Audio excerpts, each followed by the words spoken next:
നല്ല തിരക്കാണെന്ന് എനിക്കറിയാം. എങ്കിലും നമ്മളൊരു ഫോൺ ചെയ്താൽ അതിന് മറുപടി എങ്കിലും തരാൻ കാണിക്കുന്ന മനസ്സിന് ഒത്തിരി നന്ദിയുണ്ട് കേട്ടോ. Thank you. എനിക്ക് മൈജി എന്നൊരു ബ്രാൻഡ് അല്ലേ, ഇതിൻ്റെ ഒരു യാത്രയാണ് എനിക്ക് വേണ്ടത്. മൈജിയുടെ ഒരു യാത്ര ഞാൻ അന്വേഷിച്ച് കണ്ടെത്തിയത് ഒരു ഷോപ്പിൽ നിന്ന് തുടങ്ങി ഇപ്പോൾ എനിക്ക് എത്ര എണ്ണമെന്ന് എനിക്ക് പറയാൻ അറിയില്ല, 100-ൽ പരം ഷോപ്പുകളിലേക്ക് എത്തി. തുടക്കം എങ്ങനെയായിരുന്നു ഷാജിക്കാടെ? ഞാൻ കോഴിക്കോട് മാവൂർ റോഡിൽ 2006 നവംബർ 1 കേരള പിറവി ദിനത്തിലാണ് 3G മൊബൈൽ വേൾഡ് എന്ന് പറയുന്ന ഒരു സ്ഥാപനം തുടങ്ങുന്നത്. ഏകദേശം 250 സ്ക്വയർ ഫീറ്റിൽ 4 പേരടങ്ങുന്ന ഒരു മൾട്ടി ബ്രാൻഡഡ്, കേരളത്തിലെ ആദ്യത്തെ exclusive multi branded showroom, AC showroom വേണമെങ്കിൽ എന്ന് പറയാം, ആദ്യത്തെ. അത് തുടങ്ങാനുള്ളൊരു പ്രചോദനം എന്ന് വെച്ചാൽ അന്നത്തെ കാലത്ത് ഒരു മൾട്ടി ബ്രാൻഡഡ് ഷോറൂംസ് അന്ന് കേരളത്തിൽ അവൈലബിൾ അല്ലായിരുന്നു.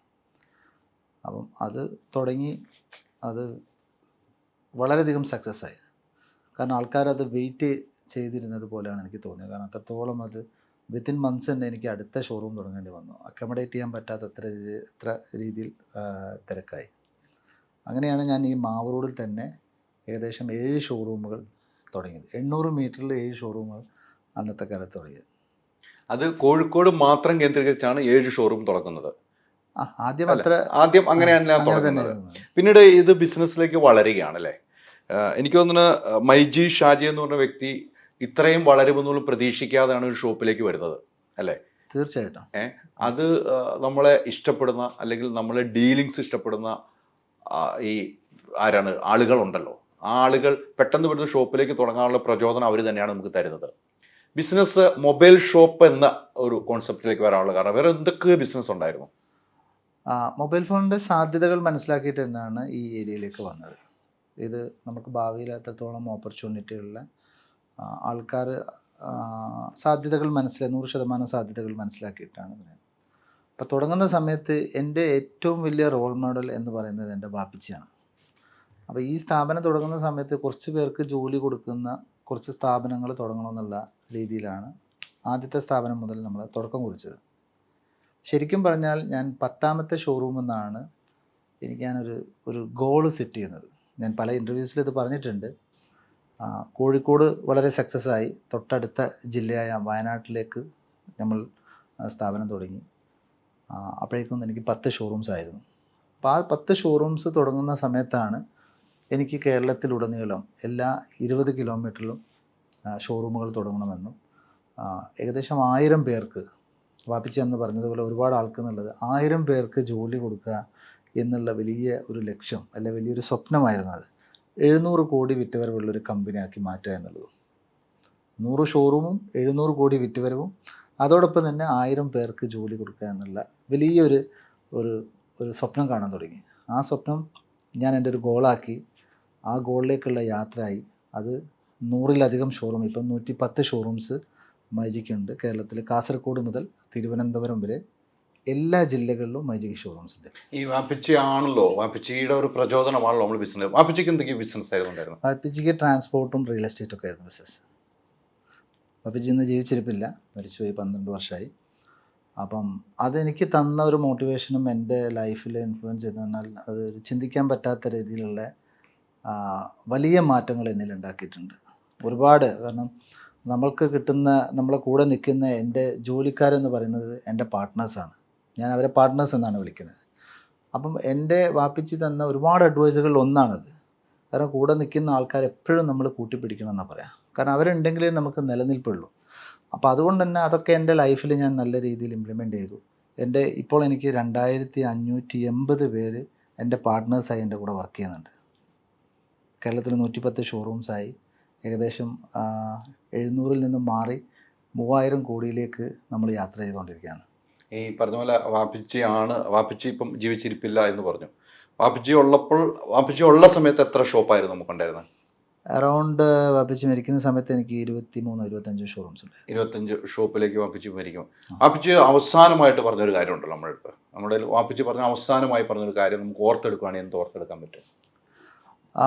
നമ്മൾ വലുതാവുന്നതിനനുസരിച്ചിട്ട് നമുക്ക് അഹങ്കാരം ഒരിക്കലും പാടില്ല. നമ്മളെ കൂടെ നിൽക്കുന്ന ആൾക്കാർ, ജോലി ചെയ്യുന്നവർ മാത്രമല്ല, നമ്മളെ സമൂഹത്തിനോട്, അതേപോലെ നമ്മുടെ കുടുംബത്തിനോട് നമ്മളെ തൊട്ട് നിൽക്കുന്ന എല്ലാവരോടും ഒരു കടപ്പാടും കടമയാണ്. കാരണം ഒരു വ്യക്തിക്ക് ഒന്നും ചെയ്യാൻ സാധിക്കില്ലെന്നാണ് വാപ്പച്ചി എപ്പോഴും പറയാറ്. ഒരു കൂട്ടായ്മ ഉണ്ടെങ്കിൽ, ഒരു ടീം വർക്ക് ഉണ്ടെങ്കിൽ അത് സാധിക്കും. അതുകൊണ്ട് തന്നെ അതിലെല്ലാവരുടെയും പ്രാർത്ഥനയും സപ്പോർട്ടും വേണം. അപ്പോൾ ആ പ്രാർത്ഥനയും സപ്പോർട്ടും ഒക്കെ നിന്നിലുണ്ടെങ്കിൽ അത് വലിയ രീതിയിലുള്ള വിജയങ്ങൾ ഉണ്ടാക്കുന്നതാണ്. ഇപ്പം ഞാൻ ഇവിടുന്ന് 30 കിലോമീറ്റർ യാത്ര ചെയ്തിട്ടാണ് എൻ്റെ നാട് താമരശ്ശേരി പരപ്പുംപോയിൽ എന്ന് പറഞ്ഞൊരു സ്ഥലത്താണ്. അപ്പോൾ അവിടെ നിന്ന് എൻ്റെ ഓഫീസിലേക്ക് 30 കിലോമീറ്റർ യാത്ര ചെയ്യണം. ഡെയിലി ഞാൻ യാത്ര ചെയ്യാം. എൻ്റെ ഉമ്മച്ചി എൻ്റെ കൂടെയാണ്. അപ്പം എനിക്ക് വേണമെങ്കിൽ കോഴിക്കോട് വീടുണ്ട് ഓൾറെഡി, അപ്പോൾ താമസിക്കും. പക്ഷേ എൻ്റെ ഏറ്റവും വലിയ സന്തോഷം എൻ്റെ നാടും എൻ്റെ വീടും എൻ്റെ ഉമ്മച്ചിയും അവിടെ കിട്ടുന്ന ഒരു സമാധാനവും സന്തോഷമൊക്കെ തന്നെ ഒരു സ്പെഷ്യൽ എനർജിയാണ് എനിക്ക് കിട്ടുന്നത്. ഈ നാടിനെ കുറിച്ച് പറയുമ്പോഴാണ് ഞാൻ ഇന്നാള് വന്നപ്പോൾ വിളിച്ചപ്പം ഓണാഘോഷ പരിപാടിയിലേക്കാണ്. അത് രാത്രിയും നാട്ടുകാരോടൊപ്പം ചേരാണ്. നാടാണ് നമ്മളെ വളർത്തിയത്, നമുക്ക് എന്നും മറക്കാൻ പറ്റില്ലല്ലോ ആ നാട്. ഈ വാപ്പച്ചി പറഞ്ഞ പോലെ പറഞ്ഞ അവസാന വാക്കുകൾ ഇതാണ് എന്നും ഓർമ്മയിൽ എടുക്കുന്നതെന്ന് പറഞ്ഞു. എത്ര ജ്യേഷ്ഠന്യന്മാരാണ്, സഹോദരിമാർ, എങ്ങനെയാണ് കുടുംബത്തിൽ? ഞങ്ങൾ 7 പേരാണ്. 3 ബ്രദേഴ്സ് ഉണ്ട്, അവരെല്ലാം പുറത്താണ്. 3 സിസ്റ്റേഴ്സ് ഉണ്ട്, അവരെല്ലാം കല്യാണമൊക്കെ കഴിച്ച് സെറ്റിലാണ്. ഇവരൊക്കെ ബിസിനസ്സിലേക്ക് ഒന്നുമില്ല? ഇല്ല. മൈജി എന്ന് പറഞ്ഞ AK ഷാജിയുടെ മാത്രമാണ്? മൈജി AK ഷാജിയുടെ മാത്രമാണ്. ബ്രദേഴ്സ് ഒന്നും ഇതിനകത്തില്ല? ഇല്ല. അവർക്കൊക്കെ ബിസിനസ് ആണോ അതോ ജോലികളാണോ? അല്ല, ബിസിനസ്സാണ്. അവരൊക്കെ ഏത് മേഖലയിലാണ് ബിസിനസ്? അവരൊക്കെ ഡിഫറെൻ്റ് ആയിട്ടുള്ള സൂപ്പർ മാർക്കറ്റ്സ് ഉണ്ട്, കാർഗോ ഉണ്ട്, അങ്ങനെ ഡിഫറെൻ്റ് ആയിട്ടുള്ള മേഖലകളിലാണ്. അവരുടെ കുട്ടികൾ ഇതിൽ പഠിക്കുന്നുണ്ട്. ഇപ്പം എൻ്റെ പെങ്ങളെ മകനുണ്ട്, അതേപോലെ ജ്യേഷ്ഠൻ്റെ മകനൊക്കെ ഇപ്പോൾ ഇതിലേക്ക് വരുന്നുണ്ട്. ഇതിലേക്ക് ഓൾറെഡി ഉണ്ട്. അവരൊക്കെ പഠിപ്പിച്ചെടുക്കുവാണ്? തീർച്ചയായിട്ടും. ബിസിനസ്, ഈ മൊബൈൽ ബിസിനസ് പഠിപ്പിച്ചെടുക്കുവാണ്? അല്ല, അവരൊക്കെ ബിസിനസ് കോഴ്സ് IBM ഒക്കെ കഴിഞ്ഞ് ഇതിലേക്ക് കൊണ്ടുവന്ന് നല്ല രീതിയിൽ പോകുന്നുണ്ട്. പല ഏരിയകളും ഇപ്പോൾ അവരാണ് നോക്കുന്നത്. ഈ വാപ്പച്ചിയൊക്കെ ഉള്ള സമയത്ത് ഇപ്പോൾ പറഞ്ഞ പോലെ വാപ്പച്ചി റിയൽ എസ്റ്റേറ്റ് ഉണ്ടായിരുന്നു, ബിസിനസ് ഒക്കെ ഉണ്ടായിരുന്നു. അപ്പോൾ തുടക്കം മുതൽ തന്നെ സാമ്പത്തികമായിട്ട് ദൈവാനുഗ്രഹം കൊണ്ട് മെച്ചപ്പെട്ട കുടുംബത്തിലായിരുന്നല്ലോ. അതെ അല്ലേ? പക്ഷെ ഞാൻ ആ സമയത്ത് എൻ്റെ സ്കൂൾ കാലഘട്ടമൊക്കെ കഴിഞ്ഞ് ഞാനൊരു ബിസിനസ് ചെയ്തിരുന്നു. സ്കൂൾ കഴിഞ്ഞ് ഞാൻ എൻ്റെ പ്രാഥമിക വിദ്യാഭ്യാസം ഞാൻ ഒരുപാട് പഠിച്ചിട്ടൊന്നുമില്ല. അപ്പം ആ സമയത്ത് പിന്നെ ഗൾഫ് പോകാന്നുള്ള വലിയ സ്വപ്നമാണ്. പ്രത്യേകിച്ച് മലബാറുകാർക്ക് എന്ന് വെച്ചിട്ടാണ് എല്ലാ വീടുകളിലും ആൾക്കാരുണ്ടാവുമല്ലോ ഗൾഫിൽ. അപ്പം പഠിക്കുന്ന കാലത്ത് എന്താണെന്ന് വെച്ചാൽ എങ്ങനെയെങ്കിലും ഗൾഫിലേക്ക് പോകാമെന്നുള്ളൊരു ഇതാണ്. അപ്പം ഞാനും ഗൾഫിലേക്ക് പോയിരുന്നു. ആ ഗൾഫ് എനിക്ക് ഇഷ്ടമല്ലായിരുന്നു ശരിക്കും പറഞ്ഞാൽ. എങ്ങനെയെങ്കിലും തിരിച്ചു വരണമെന്നുള്ളതായിരുന്നു. അപ്പോൾ തിരിച്ചു വരുന്ന സമയത്ത് ഞാൻ നായിഫ് റോഡിലായിരുന്നു താമസിച്ചത്, ദുബായിൽ, അറിയാലോ. അപ്പോൾ അവിടെ ഇതിൻ്റെ മൊബൈലിൻ്റെ വലിയ ഹബ്ബാണ്. അതെ.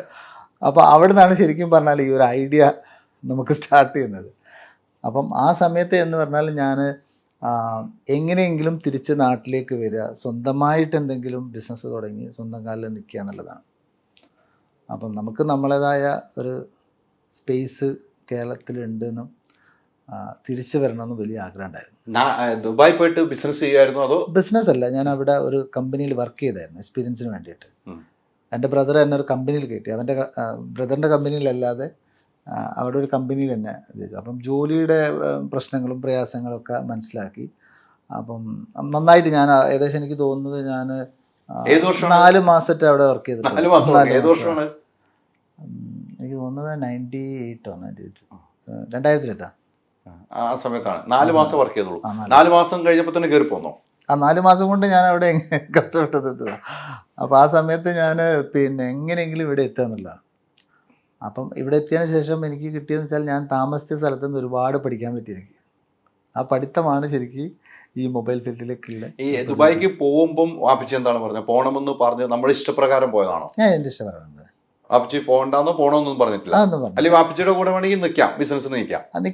അതിലൊന്നും വാപ്പച്ചിക്ക് സ്വന്തമായിട്ട് നമുക്കൊരു ഫ്രീഡം തരുന്നതാണ്. അപ്പം നമ്മളെല്ലാ സെലിബ്രിറ്റീസാണ് ഇനോഗ്രേറ്റ് ചെയ്യുന്നത്. ഇത് അന്ന് മുതൽ ഞാൻ 2006 തുടങ്ങിയ മുതൽ മാർക്കറ്റിംഗ് ചെയ്യുന്ന ആളാണ്. അപ്പോൾ എനിക്ക് എൻ്റേതായ ഒരു വിഷൻ ഉണ്ടായിരുന്നു.